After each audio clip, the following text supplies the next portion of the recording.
life, we will win. And the battle of life, we will conquer.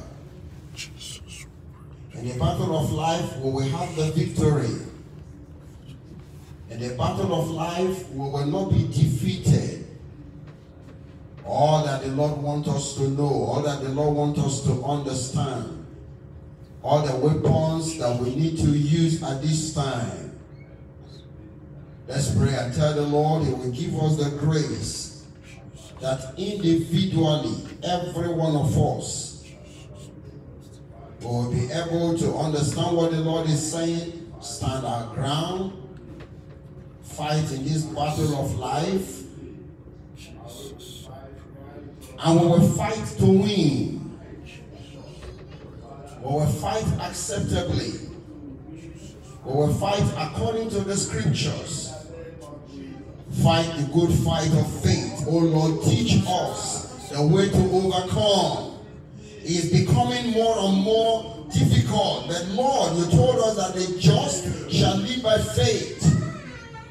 Oh Lord, teach us on how to win in this battle of life. And we will win. And then we will win.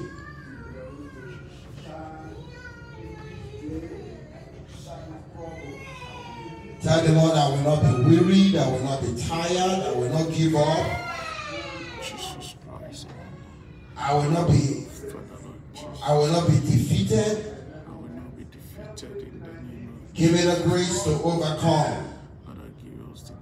Give me the grace to fight acceptably. Father Lord Jesus, give us the grace to fight acceptably in the name of Jesus. My God and my Savior in heaven, I pray unto you, you will help us to be able to fight acceptably in the name of Jesus. In Jesus' name we pray. Amen. Our Heavenly Father, we exalt you and magnify you for this day. We bless your name. We praise you. We worship you. We honor you and adore you for your faithfulness. We thank you for your kindness. Thank you for your favor. Thank you for all that you have purposed in our life. The Bible tells us that the thoughts you think towards us, they are thoughts of peace, not of evil, to give us an expected end, Father.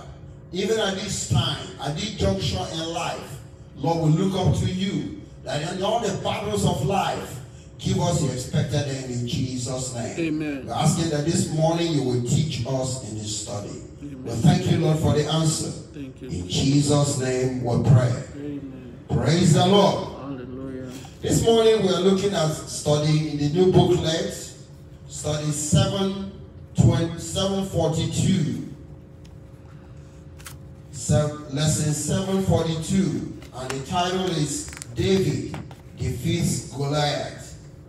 742, David defeats Goliath. The memory verse we want to read together is 1 Samuel chapter 17 and then verse number 50. 1 Samuel chapter 17. Let's turn our Bible there, please. 1 Samuel chapter 17 in verse 50. Let's read it together. 1 to go. So, are we ready? 1 Samuel chapter 17 verse 50. 1 to go. So David prevailed over the Philistine with a sling and with a stone, and smote the Philistine and slew him. But there was no sword in the hand of David. Praise the Lord. Hallelujah. So basically, David slew the Philistine giant without a sword in his own hand. The question is how? It was all by the act, the mighty act of God. Praise the Lord. So let's read the text. 1 Samuel chapter 17, very long text. We'll read from verse 1. As we read, we will jump some of the verses. I want the first reader to please stand up and read for us. I will mention the verses as we read. We're going to start from verse number 1. 1 Samuel chapter 17 is going to read for us from verse 1. Can you use the mic, please? 1 Samuel chapter 17 from verse number 1. Now the Philistines gathered together their armies to battle, and were gathered together at Shoko, which belonged to Judah, and pitched between Shoko and Azekah in Ephes-dammim.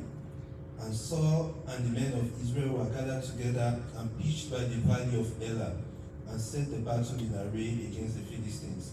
And the Philistines stood on a mountain on the one side, and Israel stood on a mountain on the other side, and there was a valley between them. And there went out a champion out of the camp of the Philistines, named Goliath of Gath, whose height was 6 cubits and a span. And he had an helmet of brass upon his head, and he was armed with a coat of mail. And the weight of the coat was 5,000 shekels of brass. And he had grips of brass upon his legs, and a target of brass between his shoulders. And the staff of his spear was like a weaver's spin, and his spear's head weighed 600 shekels of iron, and one bearing a shield went before him. And he stood and cried unto the armies of Israel, and said unto them, Why are ye come out to set your battle in array? Am not I a Philistine? And ye servants to Saul, choose you a man for you, and let him come down to me. If he be able to fight with me and to kill me, then we will be your servants. But if I prevail against him and kill him, then shall ye be our servants and serve us. And the Philistines said, I defy the armies of Israel this day. Give me a man that we may fight together. When Saul and Israel heard those words of the Philistine, they were dismayed and greatly afraid. Now David was the son of the Ephrathite of Bethlehem, Judah, whose name was Jesse, and he had 8 sons, and the man went among men for an old man in the days of Saul. Let's come down to verse 20. And David rose up early in the morning, and left the sheep with a keeper, and took and went as Jesse had commanded him. And he came to the trench, and the host was going forth to the fight, and shouted for the battle. For Israel and the Philistines had put the battle in array, army against army. And David left his carriage in the hand of the keeper of the carriage, and ran into the army, and came and saluted his brethren. And as he talked with them, behold, there came up the champion, the Philistine of Gath, Goliath by name, out of the armies of the Philistines, and spake according to the same words, and David heard them. Verse 27. And the people answered him after this manner, saying, So shall it be done to the man that killeth him. And Eliab, his eldest brother, heard when he spake unto the men, and Eliab's anger was kindled against David. And he said, Why camest thou hither? And with whom hast thou left those few sheep in the wilderness? I know thy pride, and the naughtiness of thine heart, for thou art come down that thou mightest see the battle. And David said, What have I now done? Is there not a cause? And he turned from him toward another, and spake after the same manner. And the people answered him again after the former manner. And when the words were heard, which David spake, they rehearsed them before Saul, and he sent for him. And David said to Saul, Let no man's heart fail because of him. Thy servant will go and fight with this Philistine. And Saul said to David, Thou art not able to go against the Philistine to fight with him, for thou art but a youth, and he a man of war from his youth. And David said unto Saul, Thy servant kept his father's sheep, and there came a lion and a bear, and took a lamb out of the flock. And I went after him and smote him, and delivered it out of his mouth. And when he arose against me, I caught him by his beard and smote him and slew him. Okay, let's come down to verse 41. Verse 41. And the Philistine came on and drew near unto David, and the man that bare the shield went before him. And when the Philistine looked about and saw David, he disdained him, for he was but a youth, and ruddy, and of a fair countenance. And the Philistine said unto David, Am I a dog, that thou comest to me with staves? And the Philistine cursed David by his gods. And the Philistine said to David, Come to me, and I will give thy flesh unto the fowls of the air, and to the beasts of the field. Then said David to the Philistine, Thou comest to me with a sword, and with a spear, and with a shield. But I come to thee in the name of the Lord of hosts, the God of the armies of Israel, whom thou hast defied. This day will the Lord deliver thee into mine hand, and I will smite thee, and take thine head from thee, and I will keep the carcasses of the host of the Philistines, this day unto the fowls of the air, and to the wild beasts of the earth, that all the earth may know that there is a God in Israel. And all this assembly shall know that the Lord saveth not with sword and spear, for the battle is the Lord's, and he will give you into our hands. And it came to pass, when the Philistines arose and came and drew nigh to meet David, that David hasted and ran toward the army to meet the Philistine. And David put his hand in his bag, and took thence a stone, and slang it, and smote the Philistine in his forehead, that the stone sunk into his forehead, and he fell upon his face to the earth. So David prevailed over the Philistine with a sling and with a stone, and smote the Philistine, and slew him. But there was no sword in the hand of David. Praise the Lord. Amen. What a wonderful and interesting story. This story has a relevance to us at this time, especially at this period in America and the whole world, where there seems to be so much turmoil and trouble, and there's fear in the heart of everyone. First of all, it was Ebola. Now it's another one. And we're wondering in our heart, how can we survive? How will we get out of all this? But let's learn from this young man, David. There's a lot to learn from him. We recall that David, the son of Jesse, was secretly anointed by Saul.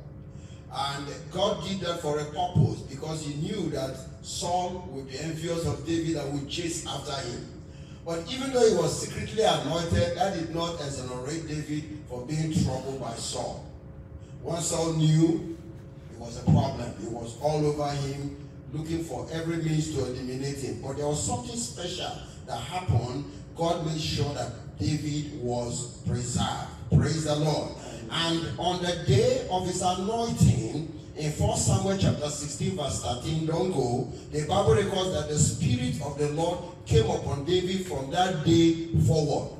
That made a distinctive difference in the life of David. What does this tell you? This is the initial evidence of salvation. The day that the Spirit of God comes from you, and from that day onward, you come under the banner, the protection, the shield, and the covering of the blood of Jesus. Praise the Lord. And don't forget that the Bible says that even our very hairs are all what? Are all numbered. There is nothing to worry about. David trusted in the Lord in escaping Saul, in managing to survive. Saul actually intended to kill him, but he couldn't. You think of the president of America wanting to kill a man in downtown Dallas that has no home, that lives on the street. Because David was not living in a house. He was going from cave to cave. It's so easy with all the arsenal of the army in his hand. He could easily eliminate him, but God made sure he was protected. Praise the Lord. Therefore, we'll be protected in Jesus' name. Amen. There's nothing to worry about. Ebola didn't touch us. This one will not touch us in Jesus' name. Amen. This study today focuses on the war between Israel and the Philistines. It has been a recurrent problem between the two nations. Now, this is distinctive also. There was always a recurrent war between Israel and the Philistines. And you realize that we have a constant battle with Satan.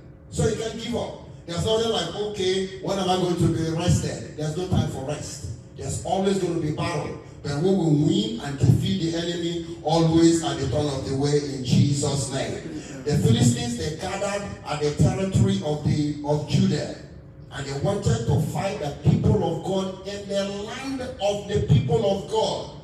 Satan will want to cross our territories. Want to come to our homes. Want to come to our houses. Want to touch our children. But we will stand our ground in Jesus' name. But at this time, there was something terrible. Their leader, the leader of Israel, Saul, has lost favor with God. He fell out of favor with God because he sinned. And because of that, fear was upon him and all over the land. Sin will always bring fear and torment. The righteous is what? As bold as a lion. Praise the Lord. Let me put my own quotation. The fearful is as trembling as a chicken.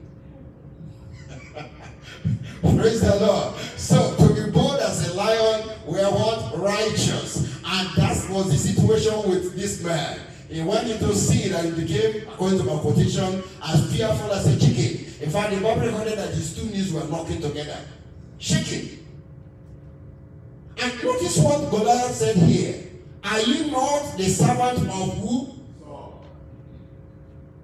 He didn't say, are you not the servant of God?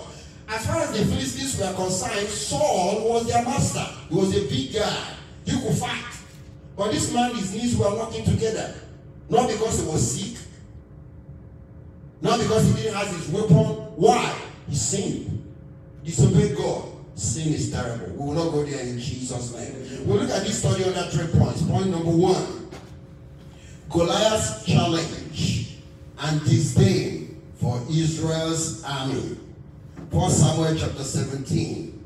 Goliath's challenge and disdain for Israel's army. 1 Samuel chapter 17. What did Goliath say? A Philistine. And we learn here that's what the devil is bragging about today. Satan will make noise, but it's all noise. Amen? 1 Samuel chapter 17 from verse 1. Now the Philistines gathered together their armies to battle. And were gathered together at the Shoko, which belonged to who? To Judah, and pitched between Shoko and Azekah in Ephedomia. And Saul and the men of Israel were gathered together and pitched by the valley of Elah, and set the battle in array against the Philistines. And the Philistines stood on a mountain on the one side, and the Israelites stood on a mountain on the other side. And there was a valley between them. See that? Equal position. No problem. Mountain, a valley. And there went out a champion of the camp of the Philistines, named Goliath of Gath, whose height was 6 cubits and a span. Wow. I'm wondering how tall this one is. Almost touching the roof. A man, a single man, so big, so mighty. And then verse 5. And he had a helmet of brass upon his head, and he was armed with a coat of myrrh. And the weight of the coat was 5,000 shekels of brass. And he had greaves of brass upon his leg, and a target of brass between his shoulders. And the staff of his spear was like a weaver's beam, and his spear's head weighed 600 shekels of iron. And one bearing a shield went before him. This man was very, very dominating, fearful to look at. So, physically looking at him, he commanded a very fearful composure, a giant. And he had all this spear, all this gadget, everything.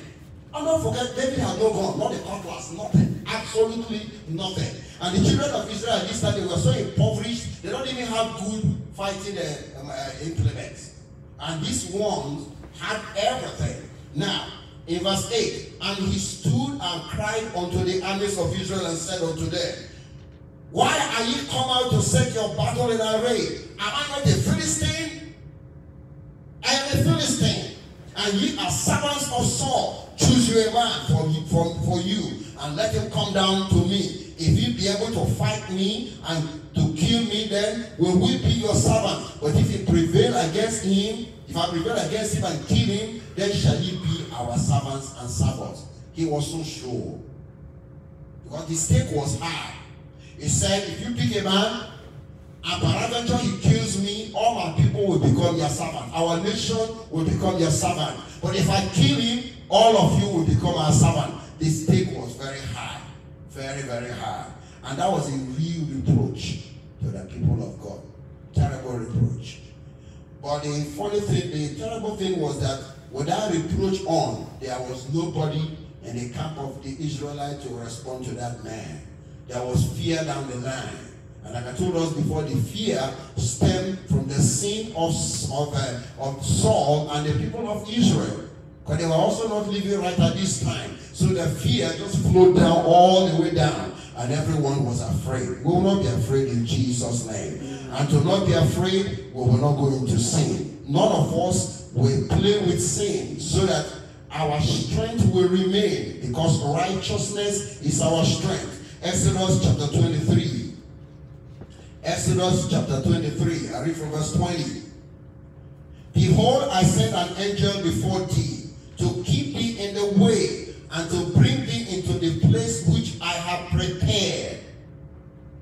Verse 21, beware of him and obey his voice. Provoke him not, for he will not pardon your transgressions. For my name is in him. But if thou shalt indeed obey his voice, and do all that I speak, then I will be an enemy unto thy enemies, and an adversary unto thy adversary. You see the condition of God that God gave the Israelites. By their custom and by who they are, they were not supposed to be afraid of the enemy. But God gave them a condition. He said, I'm going with you through an angel. Listen to that angel. And to the church today, Jesus said, lo, I'm with you always, even to what? To the end of the world. And Jesus Christ is the head of the church. Praise the Lord. Have you read that in the Bible? Jesus is the head of the church. And we are the what? We are what? The body of Christ. We are the body of Christ. And Christ is the church. And Jesus is the head of the church. Literally, this is what it means, because I'll bring it to this now. You and I are the church, and we are the body of Christ. And without us, Christ can do nothing. Now let me ask you a question. Without my head, can my body do anything? Can my head do anything without my body? No. That's the way it is. Picture it like that. That's who we are. That's why we need to keep by the instructions of the Bible. That's why righteousness is mandatory. We can't do without it. Why? Because when you do that, you detach yourself from Christ. And I'll come to that later. The same authority that Christ has, he has given unto us, because without us, you and I together, not one person. One person is not the body of Christ. All of us together, not forsaking the assembling of one another. We together as one body. That's why the Bible insists that we must live as one. We must see eye to eye. We must love one another. We must agree with one another. Why? Because we together, not one person, is the body of Christ. One person cannot make up the body of Christ. It's all of us together, united, knitted together, just like in Genesis. Those people, they made up their mind. They wanted to build a tower up to heaven. And God came and saw them. They were in total agreement, total unity. And God said, this thing, nobody can be able to prevent them. I will do it myself. The same way. So we are the body of Christ. That's why unity is important. Oneness is mandatory. We can't escape it. There shouldn't be schism. There shouldn't be quarreling. There shouldn't be fighting in the church, because when you do that, you scatter the body of Christ. And Jesus will not be able to function, because the body is scattered. Because if my leg refuses to move, my intestine probably will not find food to eat.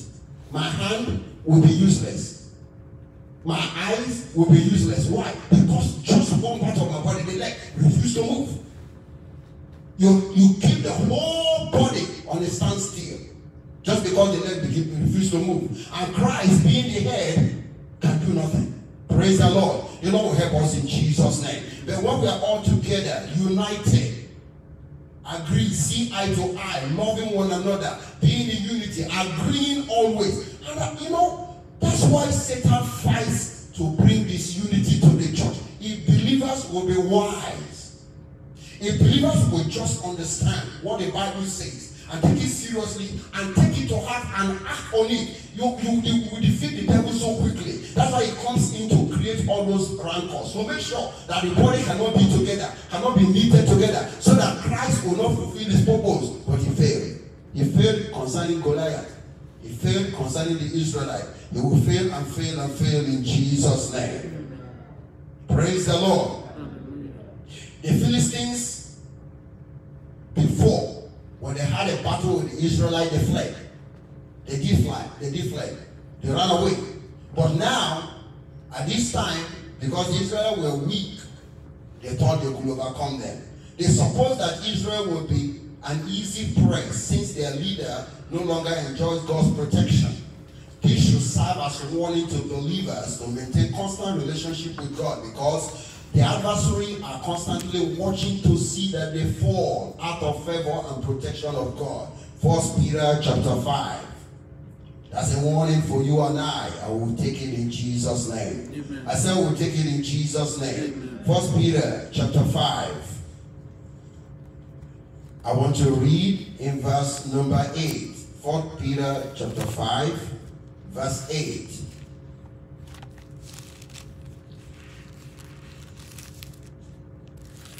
The Bible wants us there. Be what? Be sober, be what? Praise the Lord. Praise the Lord. Let me read it again. Be sober. That's a commandment. Be vigilant. That's a commandment. Why? Because your adversary, the devil, as a roaring lion, walketh about seeking what? Whom he may devour. Whom resist steadfast in the faith. Sobriety is important. When we are sober, it means we are thoughtful and we are careful of our action. Obedience to God and steadfast walk with God will ensure divine protection and security for us all. And this year, that will be our target. We'll be obedient in Jesus' name. I said we'll be obedient to God in Jesus' name. Amen. And his protection will rest upon us in the name of Jesus. Amen. Praise the Lord. Hallelujah. Goliath subjected the Israelites' army to great passion, ridicule, and disdain. As a strategy, he employed derisive propaganda with boasting to weaken their army. Besides, Goliath seemed to be very confident of his physical stature, physical armor. He had a helmet, he had a brass, he had coat of maul, he had grace, he had all this, and he had all that. He was so sure that he was fully equipped to defeat the Israelites. Meanwhile, Saul's loss of fellowship with the Lord led to his loss of faith in the promises of God. Consequently, great fear, like I said, gripped him and the entire nation. Their fear showed that Israel searched for security in a human king instead of absolute trust in God had failed them. They were the one that asked for a king. They were supposed to be a theocratic state. Oh, give us a king. Want to be like other nations, brethren? I want to warn us. And I want to warn us, and I warn myself, be careful. Wanting to be like others have never helped the people of God from ages past. Go read the history of the Israelites. Wanting to be like the other nation, wanting to be like the Jones and the Phillips, wanting to be like other women in America, wanting to be like other men in America, will break homes. That's what breaks homes of believers when they import from the world into the house. We want to be like them. Don't you see how they respect? Don't you see how they feel? No, stay on the scriptures. It has never helped anyone. It has never helped the church of God. That's why the Israelites, they had a mixed multitude among them that gave them a lot of problem to go to Canaan. They couldn't go to Canaan. The mixed multitude were always there in their midst to give them problem. And that's what is still happening today. Today is still the same thing. We have to be very careful that we don't want to be like the world. They asked for the king. God gave them the king. Now the king failed them. Everybody will fail. Man will fail. The only one person that will not fail is who? God. So our faith and trust should be in God, and the Lord will help us in Jesus' name. I say God will help us in Jesus' name. Point number 2, David's pedigree. Pedigree. Who is David? Who is this boy? This young man. I love this man. Because you see so much manifestation of confidence. No wonder God said he's a man after my own heart. And no wonder Satan fought him so much. Because the more he saw the qualities in him, the more he fought him. And brethren, that's why we have to be careful. Pray for our leaders. Pray for our brethren. Don't be too quick to criticize and spoil and cut down. Before the devil is running after that brother like that, he saw something that you're not seeing. Pray for him. Before Satan is running after that sister like that, there is something in that sister that he sees there. Pray for her. And the Lord will help us in Jesus' name. David's pedigree and gracious character. While Goliath was still parading himself as the champion of the Philistines and boasting of his ability to defeat anyone, David appeared on the battlefield. Praise the Lord. Hallelujah. Praise the Lord. Look at 1 Samuel chapter 16. No, 1 Samuel chapter 17. Let's read from verse 12. Let's just stay on 1 Samuel because of time. 1 Samuel chapter... If you find it, can you please just rise up and read for us? 1 Samuel chapter 17 from verse 12. Now David was the son of that Ephrathite of Bethlehem, Judah, whose name was Jesse. Okay. And he had 8 sons, and the man went among them for an old man in the days of Saul. Okay. And the 3 eldest sons of Jesse went and followed Saul to the battle. All right. And the names of his 3 sons that went to the battle were Eliab the firstborn, the next unto him Abinadab, and the third Shammah. Okay, let's stop right there. Now we see the story of David. The Bible tells us that David was the son of that Ephrathite, unknown for Ephrathite of Bethlehem, Judea. Later we heard about him, whose name was who? Jesse. And he had 8 sons. David was the last born out of 8 children of Jesse. He hailed from a family of 8 sons and was the youngest. Jesse had sent him to check on the welfare of his 3 elder brothers. These 3 of them, Eliab, Abinadab, and Shammah, were in the army. But his appearance at the war scene could not be said to be a coincidence but was by a divinely arrangement. God just prepared him at that time to be at that location, to be at that scene, to be at that very time. But nobody else knew. Praise the Lord. Now, notice that when God was sending David there, did he use a human instrument? Yes, he used the father to send him to the battlefield. When the young man obeyed and went, he had no idea what was happening. But the finger of God was there. Why? Because the Bible did not talk much about Jesse. Jesse was a righteous man. And when he sent the son, he said, go look after your brethren. He didn't say, no, I don't want to go there. Leave me alone. I want to sleep. The children, that's why we sound it over and over in our Bible here. It's a commandment. It's in the Bible. It's there. Obey your parents in the Lord. It's not like they're not asking you to go and sin. Just obey. Because that may transcend to raise you up, to make you get closer to God. Look at this. Simply obeying led him to doing the will of God that completely changed his life. That man became popular in Israel from that day. Why? Because he simply obeyed the father who was led by the Spirit of God to give him instruction. He didn't say this old man. Because the man was way older. Listen, 8 children. 8 children, right? 8 children down the line, the last one. And look at the father.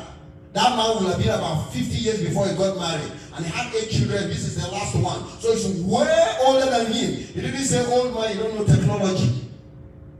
You don't know science. That man had the Spirit of God. It was a child of God. And the boy listened. And that made David popular in Israel. Because he listened. And the life of that boy was never the same from that day. Our youth will never be the same from today in Jesus' name. So here, this is David. And then when the father sent him to go, he went. He went just like the father sent him. And that led to so many things. Like I said, Goliath was parading himself.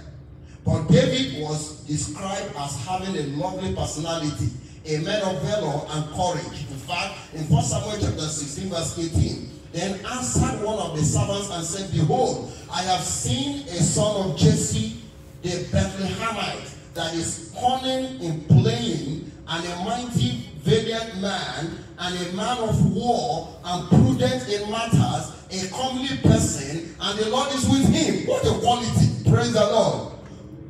Praise the Lord. Let's go back to the qualities again. You see what the Spirit of God does to this man? Just because he has been anointed. He had the Holy Ghost in him. He's born again. When you're born again, you begin to have the qualities of God, the qualities of the Holy Spirit. Let's go through it again. Let's see. Then answered one of the servants. I'm reading 1 Samuel chapter 16, verse 18. Then answered one of the servants and said, behold, I have seen a son of Jesse The Bethlehemite that is cunning in playing music, not cunning in playing tricks. Was not cunning in how to lie to my mother and my father. Cunning and how to deceive everybody. No, he was crafty. He was very good in instruments. And what are you waiting for, my young brother and young sister? Go and learn instruments. Free teaching from our big boss here. Instead of going to waste your time watching iPad and video game, why don't you come to the church and learn how to play instrument? Do something for God. Do something for God. And then we told something that this young man, he was cunning in a playing instrument. What's the other one there? And a mighty, valiant man, a man of war. What's the next word? Prudent in matters. He has wisdom. And what? A nice looking person. What? The last word? And the Lord was with him. And the Lord was with him. The Lord will be with us in Jesus' name. While the army of Israel was down with fear, David volunteered to confront a champion. The Philistines at this time thought there was no hope, but God made a way. Praise the Lord. God will make a way for us every time in Jesus' name. Amen. The Lord made a way for the Israelites. On noticing his courage to fight Goliath, Eliab, his elder brother, became angry and accused him of pride and naughtiness. In fact, the brother said, huh? Is that what they sent you to come and do here? Because here was the situation. This young man walked into the camp of the armies to bring his three brothers food. And then when he was there, this man came up and started bragging. I want to finish all of you. Send me a man. If he kills me, everybody will be a slave. But if I kill him, all of you will be our slave. And then he looked at all of them. Their necks were knocking on each other. Now notice something. David was a righteous man. He had the Spirit of God. You see what I was saying before? But Saul has sinned, lost favor with God. Fear was there. David was not afraid. Why? Because he was still in fellowship with God. That's what makes the difference. The righteous is always as bold as a lion. Don't sin. Come to church. Come to Bible study. Come to revival. Hear the word of God more and more. Obey the Bible. Now, at this time, David was like, who is this man? Who is this? And when he asked them, okay, what happened? Somebody wanted to explain to him. The brother said, this his brother was there. His knee too was knocking together. He didn't do nothing. Now the person that God has set apart to deliver them, he wanted to hinder him. He didn't see that he was Satan. Remember Peter and Jesus Christ. Brother will have to ask for wisdom always. Pray that the Spirit of God will help us always. Jesus Christ told Peter and the disciples, I came to this world to fulfill a salvation plan. That plan is from God, from the foundation of the world. Now, here are the intricacies of the plan. Here are the phases of the plan. There is the good part, the enjoyable part. The good part is that you're seeing me every day. You don't have to pray to God. You want food, I will give you food. You want water, I will give you water. Everything is nice and rosy and cool, fine. But that's not only the way the plan goes. In the way to heaven, it's not only going to be rosy. It's not every day nice and good. There are bumpy bumps on the road. Now, Jesus began to tell him the story. You have been with me, you have seen the good part, but the bad part is coming. They will crucify me because that's part of the plan. And I will die so that I can save the world. Peter took him. The Bible says Peter took him and began, the Bible says began to rebuke him. He didn't say begin to tell him. Rebuke. You know what rebuke is now? You can't do that. No, you will never do that. Begin to rebuke. You begin to rebuke God. God will help us, Father. Praise the Lord. Begin to rebuke him. You can't do it. No way. Jesus just looked at him and said, poor man, get thee behind me, Satan. He said, where is it?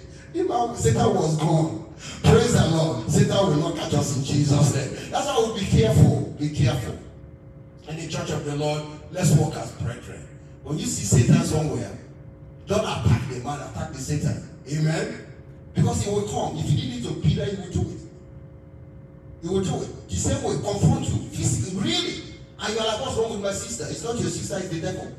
You don't have to say, get it behind me, Satan. You can pray in your heart and throw that thing away. Praise the Lord. Now, the brother began to rebuke him. But thank God. Hear what David said. What have I now done? Is there not a cause? Is that not the reason why I'm here? Is that not the reason why you're in Texas? Why you're in Denton? Why you come to church? Why you're a believer in America? We will fulfill our purpose in Jesus' name. We will fulfill our purpose in Jesus' name. Amen. Third point, courage and the triumph of faith. Praise the Lord. Courage and it takes courage. To get to heaven, you need to have courage. To be able to make Christian life and get to heaven, you need courage. Because one thing I can promise you is that you will have troubles. Praise the Lord. You will have difficulties. And if I find a Christian that goes to God and say, oh God, I don't want to suffer, I know he's not going to go to heaven. He won't get to heaven. Any believer that is telling God, oh God, remove all my problems, he will end up in hell. Because there's no believer that gets to heaven that doesn't have problems. And unfortunately today, all your prayers will not be answered. Was all the prayers of Jesus answered? Anybody? So who are you? Why don't we say Jesus have sinned? That's why all his prayer was not answered. Lord, remove this cup from me. Nevertheless, not your will, but thy will be done. So don't start pointing accusing fingers. Everybody have their own cross. Pray that the Lord will give them the grace to carry it. I love the brethren. Just love everybody. Feel free in your heart. The Lord will help us in Jesus' name. Courage and the triumph of faith. In spite of Goliath's intimidating features, statures, and military powers, David displayed boldness, courage, and extraordinary faith in the God of Israel. He acted selflessly to defend the glory of God and reverse the national reproach. He fought the Philistine, and God was with him, and he defeated the Philistine. Praise the Lord. Praise the Lord. He defeated the Philistine, not by his power. 1 Samuel. Let's see what happened. 1 Samuel, before we round up. 1 Samuel chapter 17. 1 Samuel chapter 17, I read from verse 32. 1 Samuel chapter 17. I read from verse 32. And David said to Saul, let no man heart fail because of him. Thy servant will go and fight with this Philistine. Praise the Lord.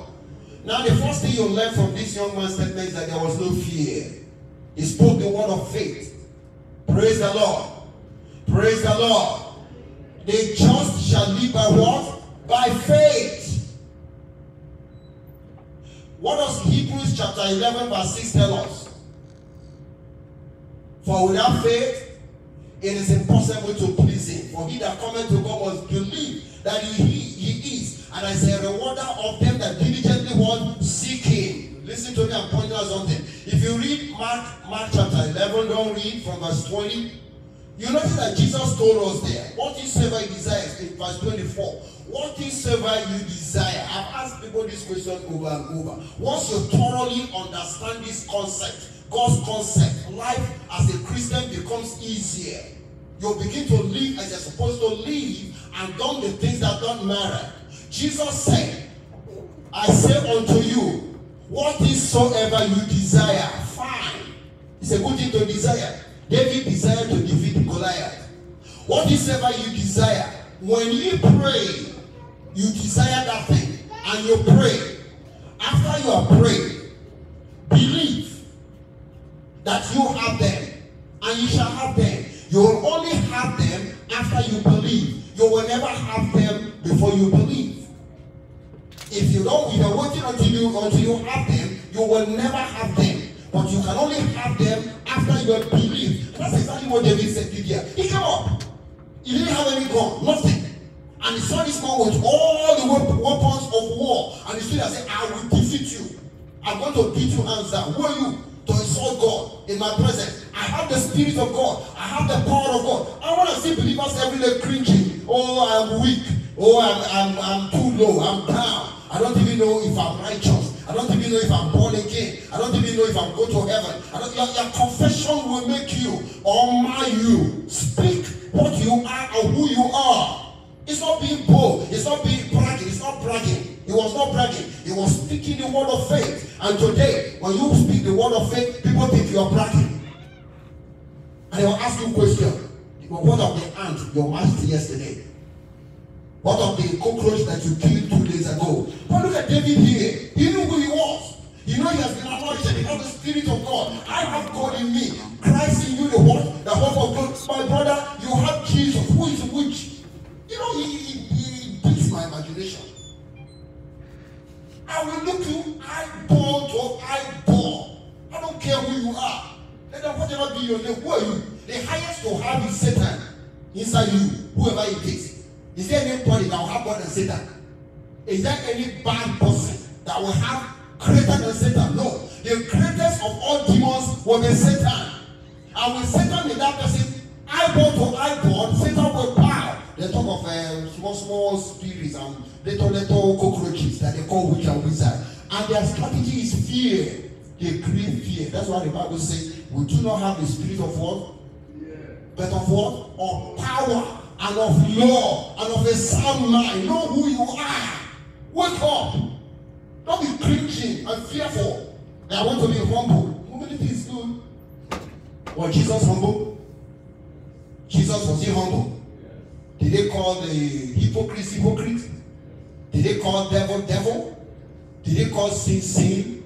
You can't be more humble than Christ. That's the time you have to stand up. And look at this man, this boy here. He stood up and said, even before the battle, he said, I will defeat you. I will beat you hands down. I have God. You come to me with all these things, with all this incantation and enchantment and all these things. And believers are another word before we pray. When somebody comes to you with evil power and is talking, don't keep quiet. Speak back at them. Talk to them back. Reject their words. It's not humility. Somebody come to you and is trying to manipulate you and is speaking evil word on you. He put evil. Some people, our sisters are probably say, I'm humble. God understands. God will do nothing. You talk back. Speak back. Tell the person that will not walk. Tell the person, I reject your word. I refuse your word. That's what God expects you to do. That's what we should be defeated. I'm bothered that believers are defeated these days because we're not speaking up. But look at God, look at David. He spoke out even before the warfare. I will beat you. And did he beat him? Yes. I will defeat you. Did he defeat him? Yes. He said, you come to me with all these instruments of war, with all these things of battle, but I come to you in the word in the name of the Lord, and I will give your carcass to the fowls of the air today. And that's exactly what happened. That's exactly what happened. The Lord will do it for us in Jesus' name. I said the Lord will do it for us in Jesus' name. And this morning I plead with us. We're not to grumble and murmur and complain. There's only one verse of scripture I want to read for us before we pray, so that you know who you are. Turn your Bible to 1 John chapter 4. That was what gave David the victory. 1 John. I read chapter 4. He gave John, that's what gave David the victory right there. And it's always been there in the scriptures. I guess maybe we have not been using it, but today we'll use it. 1 John chapter 4. Let me read from verse 1. Pay attention. Beloved, God is calling you and I beloved. Why? Because we are born again. Believe not every spirit, but try the spirit, whether they are of God, because many false prophets are gone out into the world. Hereby know ye the Spirit of God. Every spirit that confesses that Jesus Christ is come in the flesh is what? Is of God. And every spirit, verse 3, that confesseth not that Jesus Christ is come in the flesh is not of God. And this is that spirit of Antichrist, whereof ye have heard that it shall come. And even now already is what? Is in the world. So you're going to have enemies. They don't like you because you have Christ. They are called Antichrist. They hate you because you're a believer in your job place. And they will do a lot of things. They will say a lot of things. But what are you supposed to do? Verse number 4.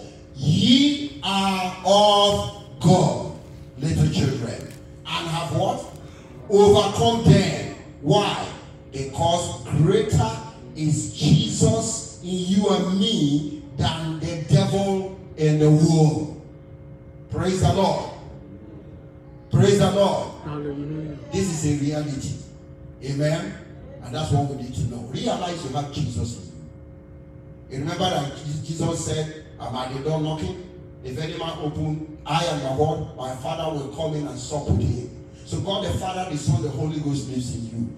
And there is nothing, no battle that will defeat us in Jesus' name. Amen. Let's rise up on our feet and talk to the Lord in prayer. Tell the Lord, I have all it takes to win the battle.